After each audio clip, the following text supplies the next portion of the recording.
ஜனனா இந்த சேஃப்டி வேற என்ன கிடைக்கும்? இப்ப வெளியால எவனாவது ஜனத்தோட பர்மிஷன் இல்லாத ஊருக்குள்ள கால் வைக்க முடியுமா? ஊர்லனா அது என் கோட்டை.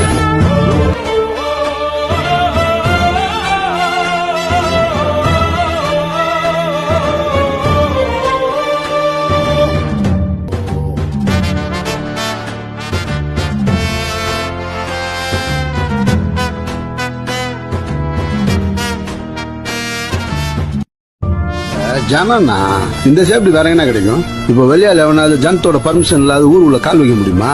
ஊர்லனா அது என் கோட்டை.